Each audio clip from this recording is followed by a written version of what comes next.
जोहार झारखंड, जय झारखंड। उम्मीद करते हैं आप सभी ठीक होंगे। हालांकि झारखंड में सारी चीज़ें ठीक नहीं हो रही है। उसी क्रम में आज अक्सर हम लोग कहते हैं, सुनते हैं कि आज जो कानूनी व्यवस्थाएं हैं कहीं ना कहीं सत्ता के अधीन हो गई हैं, जबकि कानूनी व्यवस्थाओं को स्वतंत्र रहना चाहिए। जो भी कानूनी व्यवस्थाएं हैं, जो भी एजेंसियां हैं, उन्हें कहीं ना कहीं स्वतंत्र रहना चाहिए, स्वतंत्र दिखना चाहिए, स्वतंत्र कार्य करना चाहिए। लेकिन आज दुर्भाग्य का विषय है, वो तमाम कानूनी एजेंसियां, कानूनी प्रक्रियाएं सत्ता के अधीन होकर रह गई। जिस क्रम में सुनने को आया है कि अमित दादा जो लगातार सत्ता दल, भले वे विधायक नहीं थे लेकिन तो सत्ता दल में थे, जाहिर सी बात है सत्ता दल के साथ रहकर बहुत कुछ कर सकते थे, बहुत कुछ अर्जन कर सकते थे। लेकिन उन्होंने झारखंडियत को चुना और विगत 1.5 साल पूर्व उन्होंने अपने दल से इस्तीफा भी दिया।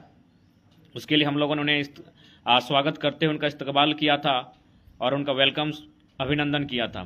तो जैसा कि अभी सुनने में आया है और चर्चाएं मिली हैं कि वे अपने आप को शायद सरेंडर करने जा रहे हैं। तो इस परिस्थिति में हम लोग यही कहना चाहेंगे कि हम लोग अमित दा के साथ हैं और निश्चय ही माटी की लड़ाई के लिए उन्होंने जो परित्याग किया है, आज विगत कई दिनों से लगातार 21 किलोमीटर की दौड़ लगा रहे हैं इस तपीस में, इस गर्मी में। तो कहीं ना कहीं एक समर्पित भाव उनका, और उनके साथ उनके कुछ सहयोगी हैं, उनके कुछ साथी हैं, अन्य आंदोलनकारी साथी भी हैं, जिनको भी धारा 353 के तहत अरेस्टिंग करने का विषय सामने आया है। तो ये काफ़ी दुख का विषय है, काफ़ी खेद का विषय है। यही माननीय मुख्यमंत्री कुछ दिन पूर्व ईडी के शिकंजों में शायद खनन का मामला था, जिनमें उनके मुख्यमंत्री का जो पद है उस पर सवालिया निशान खड़ा हो रहा था। लेकिन उस पर किसी प्रकार से टाल मटोल करते हुए, किसी प्रकार उस सिचुएशन को हैंडल करते हुए निकल आते हैं। स्वाभाविक सी बात है, सत्ता में है, शक्ति का उन्होंने अपने हितार्थ के लिए उपयोग किया। लेकिन जो लोग सत्ता से कट गए हैं, क्या वे लोग, उनके लिए 353 की धारा मजाक बन जाएगी? और लिहाजा आज के डेट में हमारे कानूनी व्यवस्थाओं की बात करें, जो 353 का जो आर्टिकल सेक्शन है इंडियन पेनल कोड के तहत, 353 की जो सेक्शन है वो कहीं ना कहीं एक मजाक का विषय बन गया है। सरकारी काम में बाधा, कुछ हो चाहे नहीं हो, सरकारी काम में बाधा। आंदोलन करने जाओ तो सरकारी काम में बाधा, अपनी आवाज़ उठाने जाओ तो सरकारी काम में बाधा, वीडियो से अगर कुछ गलत कर रहा है उसके खिलाफ बात करो तो सरकारी काम में बाधा, थाना प्रभारी घूस ले रहा है उसके खिलाफ बात करो तो सरकारी काम में बाधा, अपने हक अधिकार की बात करो तो सरकारी काम में बाधा। तो कुल मिलाकर 353 सेक्शन आज के डेट में मजाक बन के रह गया है। और उसी के तहत अमित दा के साथ जो कानूनी दांवपेच खेला जा रहा है, जो इसका कहीं ना कहीं हम लोग भर्त्सना करते हैं। और निश्चय ही इस घड़ी में हम लोग उनके साथ हैं और लिहाजा साथ होना भी चाहिए, क्योंकि उन्होंने उस समय अपने दल का त्याग किया जिस समय उनका दल सत्ता में था। यानी उस दल के साथ रहकर बहुत कुछ अर्जन कर सकते थे। उसके बावजूद उनके और उनके साथियों को हुलजोहार करते हैं, नमस्कार करते हैं और उनके साथ निश्चय ही आज तमाम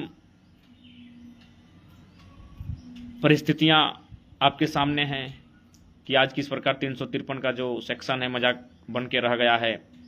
अगर विधानसभा घेराव की बात कही जाए तो ये सर्वविदित है कि विधानसभा से न जाने 500 मीटर की दूरी, 1 किलोमीटर की दूरी पर ही बैरिकेडिंग होता है और वहाँ से तो आगे किसी को जाने दिया ही नहीं जाता है। उसके बावजूद इस प्रकार मतलब शिकंजा कसना, इस प्रकार से साजिशें करना, ये बहुत ही दुर्भाग्यपूर्ण विषय है।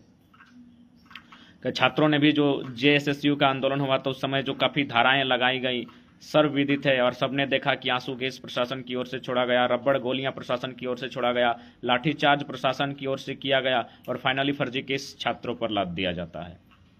तो कहीं ना कहीं एक आवाज़ को दबाने के लिए, और सिंपल सा बात है, यदि आपको लगता है कि आंदोलन करने से राज्य की विधि व्यवस्था माने चरमरा जा रही है या फिर उसमें बाधा उत्पन्न हो रही है, तो चाहे जो भी आंदोलनकारी रहे, अमित दा रहे, देवेंद्र बाबू रहे, मनोज जी रहे, जो भी रहे, उनसे आप टेबल टॉक कीजिए, उन्हें बुलाइए, उनका प्रतिनिधिमंडल बुलाइए। तो ठीक उसी प्रकार से अमित दा रहे या फिर जो भी आंदोलनकारी रहे, मुख्यमंत्री जी को अपना हृदय बड़ा करते हुए उन्हें बुलाना चाहिए। और ऐसे भी अमित दा उनके दल से थे, उनके दल में काफ़ी दिन रहे हैं, तो इसीलिए उनको टेबल टॉक के लिए बुलाते हैं, उनसे बैठ कर बात करते हैं। लेकिन कहीं ना कहीं ये अन्यायपूर्ण विषय है और ये केवल अमित दा ही नहीं, आने वाले दिन जो भी लोग अपने अधिकार की बात करेंगे, जो भी लोग अपने लड़ाई को लड़ने जाएंगे निश्चय ही उन्हें दबाने के लिए 353 सेक्शन कारगर साबित होता है। और हम लोग भी डरे से हमें लोग डर कर पीछे हट जाते हैं, लेकिन अब हम यही कहेंगे 353 कानूनी दांव पेच, जिनको जो करना है करे, उन्हें रस्सियां तैयार रखें, हम लोग गर्दन लिए तैयार हैं, उन्हें तलवार लिए तैयार रहें, हम लोग शीश लेकर तैयार हैं, शीश कटेंगे, इन पर फांसियां चढ़ेंगे, लेकिन जो आंदोलन की आगाज किलकारी खिली है वो पीछे नहीं हटेगी। और साथ ही हमारे कुछ साथी सूचना दिए, हालांकि चूंकि हम लोग अभी सोशल मीडिया साइट्स में उतना अवेलेबल नहीं हो पाते हैं तो लिहाजा ध्यान नहीं हो पाती, तो कुछ हमारे मित्र हैं, हमारे एक बंधु हैं जो शायद टेबल टॉक करना चाहते हैं, तो उनको हम लोग नंबर प्रोवाइड किए हैं। जो भी उनका बातचीत करना है टेबल टॉक के तर्ज पर या फिर जिस विषय पर मुद्दे पर सादर आमंत्रित है, उनका स्वागत है। उम्मीद करते हैं उनके टेबल टॉक से हमें भी कुछ सीखने को मिलेगा और हम भी मजबूत होंगे। तो जो भी साथी चैनल के माध्यम से टेबल टॉक के लिए आमंत्रित किए हैं या फिर चैलेंज, आपकी भाषा में चैलेंज, हम तो आमंत्रण कहते हैं, हम आमंत्रण स्वीकार करते हैं और लिहाजा हमने अपना व्हाट्सएप नंबर प्रोवाइड किया है उन बंधु को, उस पर संपर्क करके आप टेबल टॉक के लिए मीडिया भी अगर उपस्थित रहेगी तो बेहतर है, हमें कोई आपत्ति नहीं है। जिस प्रकार से टेबल टॉक हो उनके लिए हम लोग सादर आमंत्रित हैं। और जैसा कि देखिए स्पष्ट कमेंट में आप लिख रहे हैं, तो हम यही कहना चाहेंगे, जहाँ तक झरिया विधायक जी का संबंध है, उनका भी कुछ वीडियो बयान है, तो हमने स्पष्ट कहा है कि हम लोग जो क्रॉस क्वेश्चन है वो, चूँकि एक स्त्री विधायक है, हमने शुरू से कहा है कि चाहे रामगढ़ में ममता देवी हो या सुनीता चौधरी जी हो या फिर बड़का गांव में अंबा प्रसाद हो, तो ठीक उसी प्रकार झरिया में पूर्णिमा जी हैं, तो हम लोग इस नारी पर क्रॉस क्वेश्चन नहीं करने जाएंगे। उन्होंने क्या कहा है नहीं कहा है हमने उतना सुना भी नहीं, अगर उन्होंने कुछ कहा है तो उसके लिए भी सादर आमंत्रित थे। अच्छा, कोयला के बयान पर तो हमने ये कहा है, पुनः हम रिपीट करना चाहेंगे अपने बयान को, चैनल में भी है, कि जो लोग कोयला चुनने आए थे, यानी हमने पूर्वजों जब से स्टार्टिंग 1970 की पीरियड में जो लोग यहाँ स्थापित हुए थे, हमने वहाँ से बात कही है, इसीलिए इस बात को ध्यान में रखिए। और हम लोग उन पर कोई क्रॉस क्वेश्चन करने नहीं जा रहे हैं। अगर मीडिया जिस दिन सवाल पूछेगी हम हिसाब से उस बात का उत्तर रख देंगे। हर चीज़ को अपने लाइव में बोलना उचित नहीं है। जिस दिन मीडिया, चूँकि उनका सवाल मीडिया ने किया था, तो हम लोग भी मीडिया के सामने अगर कभी सवाल आया पूर्णिमा नीरज जी के विषय में, तो ज़रूर हम लोग ऑथेंटिक होकर और लॉजिकली उस बात को रखेंगे। लेकिन यह कहेंगे कि हम लोग क्रॉस क्वेश्चन एक स्त्री विधायक नारी पर हमने जो अपना सिद्धांत रखा है वो कायम रहेगा, उन पर हम लोग कोई क्रॉस क्वेश्चन नहीं करने जा रहे हैं।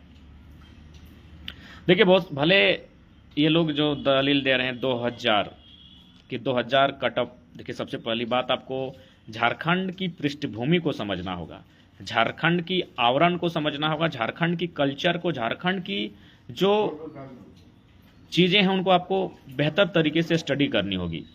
आप छत्तीसगढ़ और उत्तराखंड के तर्ज पर अगर इस बात को रखते हैं कि आप 2000 आपका कट ऑफ है, 2000 के दिन को ही स्थानीय नीति तय किया जाए, तो ये पॉसिबल इसलिए नहीं है। एक लॉजिकली उदाहरण देते हैं। अंग्रेज तो हम लोग आज़ादी 1947 में ले लिए, तो क्या 1947 में आज़ादी लिए इसका मतलब क्या है कि अंग्रेज लोग ही हमारी विधि व्यवस्था में रहेंगे? जी नहीं, अंग्रेज या तो उनको शक्तियां शून्य हो जाएंगी या तो अपने देश वापस चले जाएंगे। तो ठीक उसी प्रकार जो हमने झारखंड लिया, देखिए जो लोग अपशब्द भाषा का प्रयोग करते हैं, बिल्कुल उनको हमारा संदेश होगा कि अपनी भाषा में मर्यादा रखें, ये हम स्पष्ट कहना चाहेंगे। और विशेषकर मैं तमाम उन चैनल्स, यूट्यूबर्स को भी कहना चाहेंगे कि आप लोग व्यू के लिए कुछ, जब आप किसी का वीडियो करते, जाहिर सी बात है भावनात्मक विषय होता है, तो कोई फ्लो में कुछ ऐसे शब्दों का प्रयोग कर देता है तो उसे कट कर लीजिएगा, जितने भी यूट्यूबर बंधु सब हैं। क्योंकि देखिए व्यूअर्स मायने नहीं है, सब्सक्राइबर मायने नहीं है। आप चूंकि लोगों की बात को प्रेजेंट करते हैं तो कोशिश कीजिएगा, एक इंसान जाहिर सी बात है वो कोई स्टडी करके नहीं आता है आपके सामने बोलने के लिए, तो कुछ बातें ऐसी रख दी जाई होंगी। खैर देश के प्रधानमंत्री और अभी गृह मंत्री तो धड़ाधड़ अशब्द भाषा का प्रयोग कर रहे हैं, लेकिन उन पर बोलने वाला, तो इसलिए कोशिश कीजिए अगर कुछ लोग अगर, तो उनका उस पॉइंट को काट दीजिए ताकि उससे कोई आसपास का माहौल का सामंजस्य खराब ना हो। और दूसरा बात, जितने भी साथी हैं जब भी बात रखें तो कोशिश कीजिएगा माने संयम के साथ रखें, मर्यादित होकर रखें। मानते हैं कि इंसान होने के कारण भूलें हो जाती है, हम लोग भी कभी कुछ ऐसे शब्द कहते हैं जो माने उचित नहीं होता है, लेकिन कोशिश कीजिए कि संभवतः ऐसे शब्दों का प्रयोग ना हो जो माने आंदोलन को सवाल खड़ा करे। बाकी लोगों का काम है खड़ा करना, वो तो भाई चलेंगे ही, आलोचनाएं सहनी होंगी, लेकिन प्रयास कीजिए। और साथ ही मैं और एक विशेष निवेदन करना चाहूँगा, जो भी पेज मेरे नाम से हैं, समर्थक हो, फैन हो, तो कृपया उसमें हमसे संबंधित ही वीडियो चलाएं, क्योंकि आप पेज को हमारे नाम से रखे हैं, तो इसीलिए आपसे हमारी विनम्र प्रार्थना होगी। बाकी आप अपने नाम से कर लें पेज को, हमें कोई आपत्ति नहीं है, क्योंकि उसमें क्या होता है कि लोगों को ऐसा लगता है कि उनसे हमारी पहचान है कुछ, तो ऐसा नहीं है, जबकि हम लोग अपना जानते तक नहीं कौन क्या कहाँ क्या हो रहा है, क्या घटनाक्रम हो रहा है। तो इसलिए मेरा मानना है, जो भी हमारे नाम से पेज बने हैं उनसे विनम्र प्रार्थना है, कृपया करके उन पेज में हमसे रिलेटेड वीडियो ही डालें, हमसे रिलेटेड पोस्ट ही डालें, या तो फिर आप उस पेज को अपने नाम से कर लें। अगर आपका फॉलोअर्स बढ़ चुका है तो अपने नाम से आप कर सकते हैं। तो इसलिए हम विनम्र प्रार्थना करना चाहेंगे उन तमाम साथियों से, बंधुओं से, जिन जो हमारे नाम से पेज चलाते हैं, कृपया उस रिलेटेड वीडियो हमसे होनी चाहिए। और साथ ही मैं तमाम बंधुओं से, बहनों से भी निवेदन करना चाहूँगा, जब भी आप शब्दों को रखें तो कम से कम मर्यादित होकर रखें, सभ्यतापूर्वक रखें। आक्रोश रहे, लेकिन उस आक्रोश में एक सीमा रहे, सीमा का उल्लंघन ना हो। और बाकी स्पष्ट कहना चाहेंगे, जो भी मित्र टेबल टॉक के लिए आमंत्रित किए थे, मैं उन्हें व्हाट्सअप नंबर स्पेशल उनके लिए प्रोवाइड किया हूँ। वो सहर्ष उनके साथ हम लोग बैठने के लिए तैयार हैं, कोई आपत्ति नहीं है। और जहाँ तक झरिया विधायिका का संबंध है, उनके उज्जवल भविष्य की कामना करते हैं। हाँ, ये लॉजिकली इस बात को रख सकते हैं कि भाई ये हमारा झारखंड अलग परिदृश्य के साथ बना है, अलग सोच के साथ बना है, इसलिए आप पूरे देश की बात, चूंकि अनुसूचित जनजाति का क्षेत्र होता है और यहाँ स्पष्ट है आर्टिकल 19(5) के अनुसार कि बाकी लोग यहाँ आके रह बस लेंगे, इनके साथ अगर उठ बैठ लेंगे तो इनकी जो आइडेंटिटी है वो डिस्टर्ब हो जाएगी, और डिस्टर्ब हुई है, इसमें कोई नई बात नहीं। असूरी जनजाति खत्म हो गई, आज पहाड़िया, बिरजिया, बिरोहरी जनजाति खत्म होने के कगार पर है। आज कोल्हान में अगर कोल्हानिस्तान लोग मांग रहे हैं, क्यों मांग रहे हैं कि बाहर के लोगों का अतिक्रमण लगातार बढ़ा, बाहर के लोगों के जब लोग आने लगे तो जाहिर सी बात है उनकी भाषा थोपी गई, उनकी संस्कृति थोपी गई, तो इस कारण आज कोल्हान में कोल्हानिस्तान के नाम से एक गूंज उठने लगी है। तो कहीं ना कहीं इसलिए उस अतिक्रमण को रोकना चाहिए। तो इसलिए भारत एक संवैधानिक देश है, सही बात है, कोई कहीं रह सकता है, बच सकता है, लेकिन ये भी आपको जानना होगा कि कुछ आर्टिकल ऐसे हैं जो उसे विशेष राज्य बनाते हैं। जैसे आर्टिकल 371, अभी कश्मीर की बात करें 370, सब चाहते थे 370 हटे, लेकिन एक बात यह होगा कि वहाँ के स्थानीय लोगों के लिए उनके ज़मीनों को कोई खरीद बिक्री ना करे, इस बात का भी ध्यान होना चाहिए। अब बाहर के लोग अगर किसी एक क्षेत्र में जाके कंटिन्यू बसने लगेंगे तो जाहिर सी बात है वहाँ जनसंख्या ब्लास्ट भी होगी, और उस क्षेत्र की जो मूल पहचान है उसे भी कहीं ना कहीं डिस्टर्ब किया जाएगा। तो इसीलिए मेरा मानना है कि जो भी इस बात का दलील देते हैं कि भारत देश जी नहीं, अनुसूची 5 और अनुसूची 6 नामक शेड्यूल होते हैं, हमारे जो अनुसूचियां हैं उसको अभी अध्ययन किया जाए कि वहाँ किस प्रकार का कानून, किस प्रकार का प्रावधान, किस प्रकार के तौर तरीके अपनाए जा सकते हैं। तो इसलिए कृपया बाकी जो है हम लोग विस्तार पूर्वक कि झारखंड में जिस दिन झारखंड अलग हुआ उस कटअप को क्यों नहीं निर्धारित किया जा सकता, इसको तो हम लोग लगातार कंटिन्यू बोले हैं, फिर एक दिन बोल देंगे कि उत्तराखंड और छत्तीसगढ़ से इस राज्य की तुलना नहीं की जा सकती है। इसलिए नहीं की जा सकती कि उत्तराखंड और छत्तीसगढ़ में माइंस नहीं है, वहाँ कोई विशेष इंडस्ट्रियल बेल्ट नहीं है, वहाँ बाहरी जनसंख्या स्थापित नहीं हुई है, लेकिन यहाँ धनबाद में, बोकारो में, बेरमो में, टाटा जमशेदपुर में, रांची में, हजारीबाग में बाहर की जनसंख्या बहुत भारी संख्या में स्थापित हुई है। तो जाहिर सी बात है जब बाहर की संख्या स्थापित हुई है तो उनके साथ तो हमारे झारखंड के लोग मुकाबला नहीं कर पाएंगे, क्योंकि वो तो पढ़े लिखे शहरों से आए हैं, वे तो पढ़े लिखे क्षेत्रों से आए हैं, विकसित क्षेत्रों से हमारे यहाँ स्थापित हुए हैं। तो अब अगर आप कहें कि 1947 में भारत आज़ाद हुआ तो ठीक उसी प्रकार 2000 में अगर झारखंड अलग हुआ और फिर जिनसे हमने आज़ादी ली वे लोग ही हमारी विधि व्यवस्था को संभालेंगे, तो ये कहाँ तक सही है? अंग्रेज से अगर हम आज़ादी लिए तो क्या अंग्रेजी के लोग प्रधानमंत्री हैं? नहीं ना है। क्या अंग्रेज के लोग अब हमारे कलेक्टर बन के रहते हैं? नहीं ना रहते हैं। तो ठीक उसी प्रकार हम बिहार से अगर अलग राज्य लिए हैं तो सब बिहार के ही लोग अगर अधिकारी बन के रहेंगे, सब वही लोग अगर यहाँ नौकरियां करेंगे, यहाँ दबदबा उनका होगा, प्रशासनिक विभाग में दबदबा उनका होगा, पुलिस के विभाग में उनका दबदबा होगा, तो फिर झारखंड राज्य क्यों लिया गया था? इस बात को भी क्लियर करना होगा। और बाकी जो भी राज्य अलग हुए हैं आप उस राज्यों का सर्वे कीजिए कि वो जिस राज्य से अलग हुए क्या उस राज्य का दबदबा वहाँ है। जैसे मध्य प्रदेश से छत्तीसगढ़ अलग हुआ, क्या मध्य प्रदेश का दबदबा छत्तीसगढ़ में है? नहीं है, 0% नहीं है। क्यों रहेगा भाई? अलग दे दिए उसको, अब वो जो करे। ठीक उसी प्रकार उत्तर प्रदेश से उत्तराखंड अलग हुआ, क्या उत्तराखंड पर उत्तर प्रदेश का दबदबा है? जी नहीं है, बिल्कुल नहीं है। तमिलनाडु से आपका आंध्र प्रदेश अलग हुआ, क्या तमिलनाडु का दबदबा आंध्र प्रदेश में है? नहीं है। तो ठीक उसी प्रकार हम स्वीकार करते हैं कि बिहार से झारखंड अलग हुआ, बिहार से झारखंड अलग हुआ, तो फिर बिहार का दबदबा झारखंड में क्यों रहेगा? जब बाकी राज्य जब अलग राज्य दे देते हैं तो उनका दबदबा वहाँ नहीं होता है, तो फिर हमारे राज्य में दबदबा क्यों होगा? हम लोग यही चाहते हैं कि सब अपने अपने हिस्से की रोटी खाए भगतदा। हम लोग ज़्यादा विशेष नहीं चाहते हैं, चाहे हमारे हिस्से की नौकरी हो, हमारे हिस्से का खेत हो, हमारे हिस्से की जो भी है वो हमारे हिस्से की है। आप मान के चले 2 भाई में ज़मीन का बंटवारा होता है, तो अगर बड़ा भाई और छोटा भाई के बीच ज़मीन का बंटवारा हो चुका है, बीच में जो हम लोग सियाड़ी बोलते हैं, आर बोलते हैं, जो भी बोलते हैं, वो लग चुका है, लेकिन ये कैसा न्याय होगा कि छोटे भाई का जो हिस्सा आप दिए हैं उस पर भी आप ही फसल लगाएं, उस फसल को जोत कोड़ आप करें, उसको काटें भी आप और खाएं भी आप? ये अन्याय है कि नहीं? तो ठीक उसी प्रकार जब झारखंड और बिहार अलग हो चुका है, दोनों का पार्टीशन हो चुका है, दोनों को अपना अपना भूभाग मिल चुका है, अपना अपना जमीन का टुकड़ा मिल चुका है, तो अब झारखंड को तय करने दीजिए ना, अपने जमीन पर वो पुदीना लगाए या खीरा लगाए या झींगा लगाए, उनको तय करने दीजिए। लेकिन आप जाके देखिए, और अंदर से खबर मिली है कि जिस प्रकार